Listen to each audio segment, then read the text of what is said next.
name's Will, and I'm dead. I know it's sad, but hey, a lot of awesome people are dead. It happens. And who knows? After long work and dedication in the long run. What long run? In the long run, we're all dead. I'm not gonna die. You see, I'm into this thing where if I get sick, I mean real sick, where I'm about to go, they just take me away and freeze me. Although he is certain to die, perhaps from a household accident, which account for 65% of all unnatural deaths. All right, we did not die today. I call that an unqualified success. You're all gonna die. What's wrong with it? I'm dying too. You're going to die. Prepare to die. Death is full of surprises, huh? You have no idea.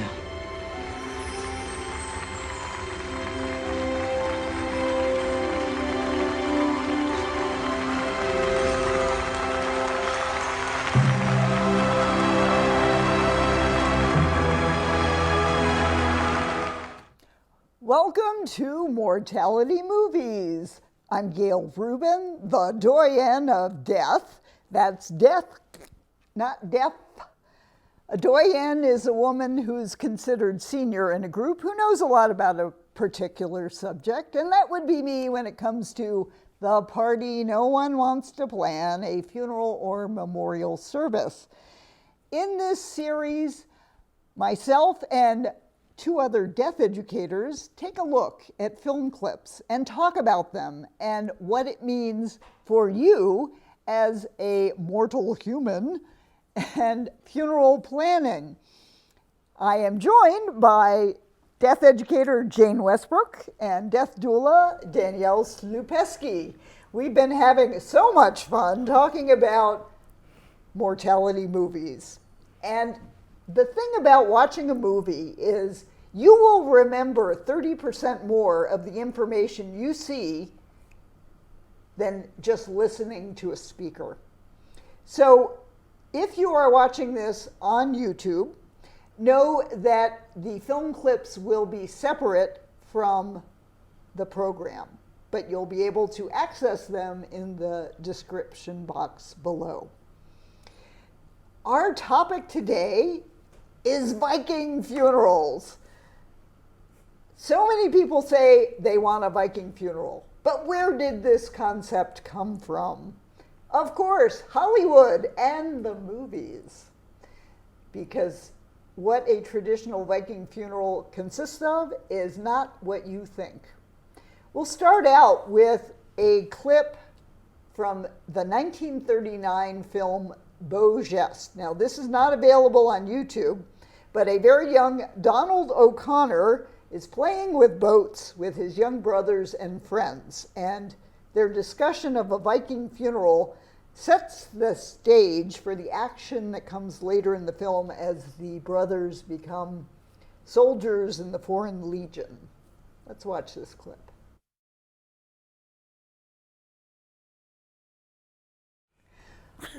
So this idea of actually getting the toy dog, that a Viking has a dog, that is technically sort of correct. Viking funerals did have burial, sort of like the Egyptians too. You get buried with what you need to go on in the next life. Not that you'll actually need it, but but the next film clip, The Vikings, is from 1958.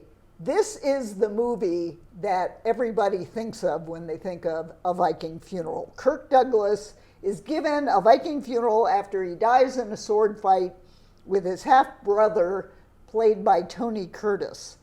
And this is where the whole flaming arrow idea comes from. Let's watch this. So that is where we get the flaming arrows and the flaming boat, and you send your Viking off on the ship and get rid of a perfectly good boat. But in fact, historically speaking, they did bury the boats.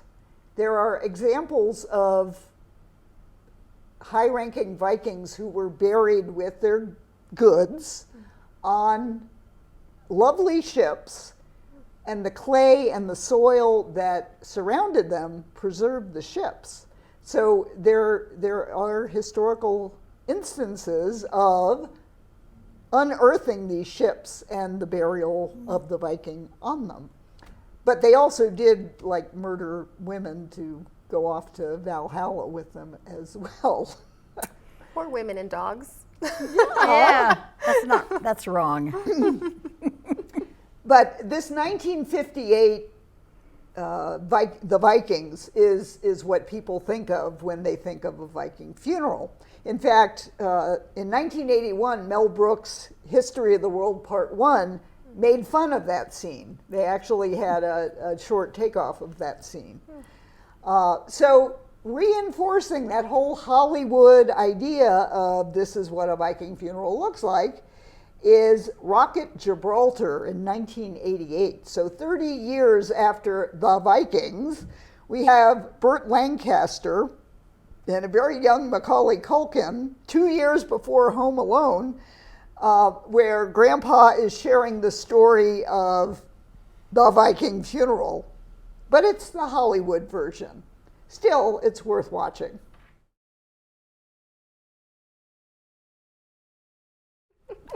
In fact, I think that might be part of the appeal, that people don't want to be buried and deal with worms and decomposing. In fact, we have a bonus clip of the actual funeral that the grandkids get together and give Grandpa at the end of Rocket Gibraltar. So they do manage to pull it off, which is pretty incredible because doing this is not legal. People have this great romantic notion of the Viking funeral, but any funeral director you bring that up to is going to say, yeah. Yeah, I think one of the things that also struck me watching this is just poor little Macaulay Culkin's face, right? And I hate worms. And just recognizing that while it's really important to talk to kids using the correct language, you know, all the D words, dead, dying, dead, death, all of those things, I do think it's also important to be age appropriate, you know, and not give kids nightmares and not give them information that's maybe above what they can process. Because I think that's what struck me most of all of this. I know we're talking about Viking funerals, but that little face just got me. That's funny. I wonder if the whole Viking funeral thing, too, is that we'd all like to go out in some kind of blaze of glory like that, you know, instead of just fizzling out. Technically, one could be cremated and then put the cremated remains on a model boat, and you could set that on fire, and you could get away with something like that. Yeah. Somehow that doesn't seem quite the same. It's like, oh no, I don't think so. Let's just skip that. I think you're right too about that idea of people just don't like the idea of decomposing. You know, some people. It's interesting because my take on it is I've been on this planet for however many years taking, right? Allow me to give back the only thing that I have at that point. Once I'm gone, the only thing I can offer back to the earth is the nutrients in my physical body. You know, and so it's just an interesting concept how some people that's terrifying too and how to other people it's comforting. Yeah. Well, I think that's one of the things that has made the funeral industry as successful as it has, is that people don't want to think about decomposing.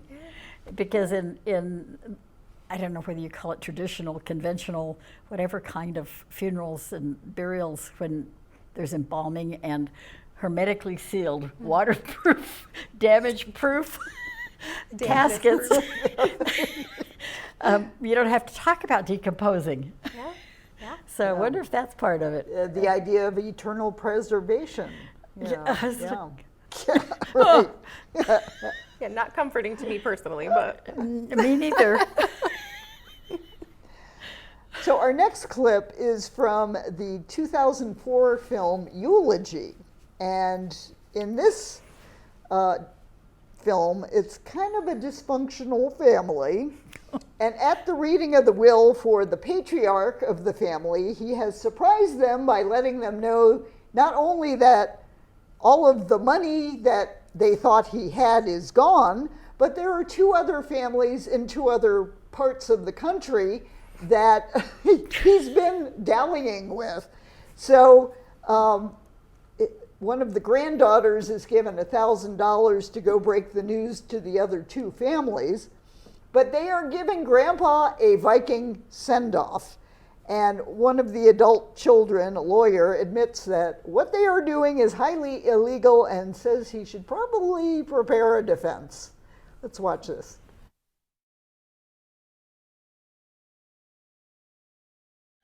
So, this actually reminds me of yet another film called Carpet Kingdom, which was a independent film that was only about 15 minutes long. An uncle who's kind of a eccentric uncle wants to have a Viking funeral and winds up with this explosive send-off. And I think it really is, people want to make a big statement with their send-off. If you can't live forever, why not go out with a bang? Go out with a bang, exactly. But I think the important thing is it's ceremony, and not many people think of ceremony when it comes to, and you've done a lot of different ceremonial things that can help people. Definitely. I mean, ceremony and ritual are as ancient as we are, right, as humans, and they serve a really important purpose. They help us mark transitional times in our lives. You know, whether that's a graduation ceremony or a wedding ceremony or a retirement party, right? We started one way, we have this liminal space and this time to honor what was and what will be, and then we enter the life in a new way. And unfortunately, ritual has gotten tied up a lot of times with religion, and so those that don't consider themselves religious feel like they don't have a lot of that.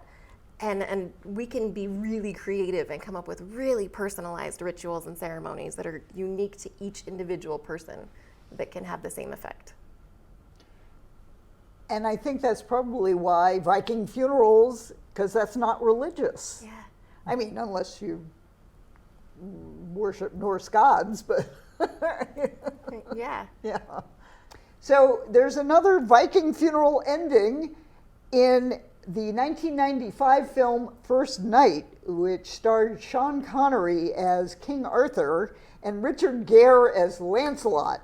And it's a different ending to the Arthurian Camelot story where Arthur dies and is given, what else? A Viking funeral. Let's watch this clip.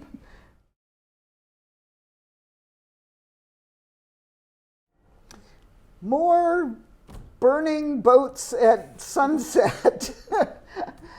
We were commenting, holding up the sword there. It was like, what was that all about? Well, it's ritual, They're making it up as they go along.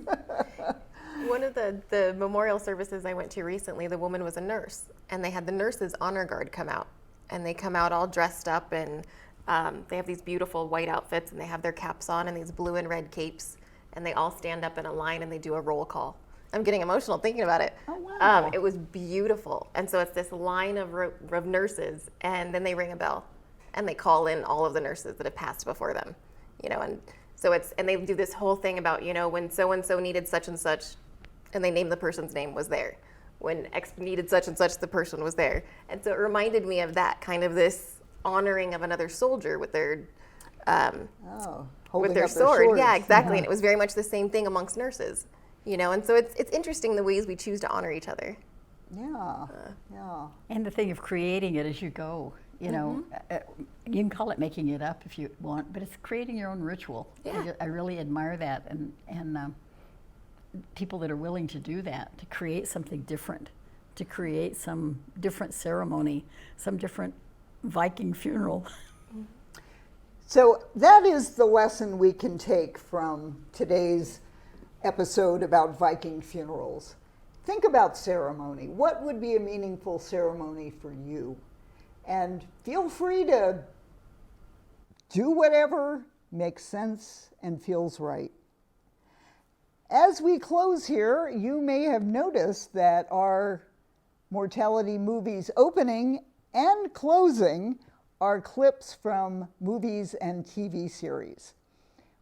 If you can name all of the places those clips come from, you can win a t-shirt by emailing me your list to gail@agoodgoodbye.com and tell me all of those sources that those clips come from, and you can win this t-shirt that says talking about sex won't make you pregnant, talking about funerals won't make you dead. So start a conversation today.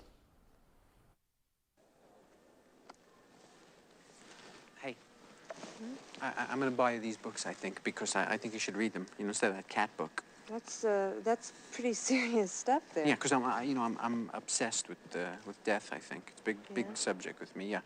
Death. To die. To expire. To pass on. To perish. To peg out. To push up daisies. To push up posies. To become extinct. Curtains. Deceased. Demised. Departed and defunct. I'm watching Cocoon. The spaceship is taking the old people into space. That's the happy ending for old people. If only it were that easy, huh? Yeah, I remember seeing this in the theater 30 years ago. But it's a whole different thing when you're in the demographic. So bad. It's like a Black Mirror. So bad. Yeah, it is. Well, I think it looks like death. David, it looks like mourning. Every movie in every cinema is about death. Death sells.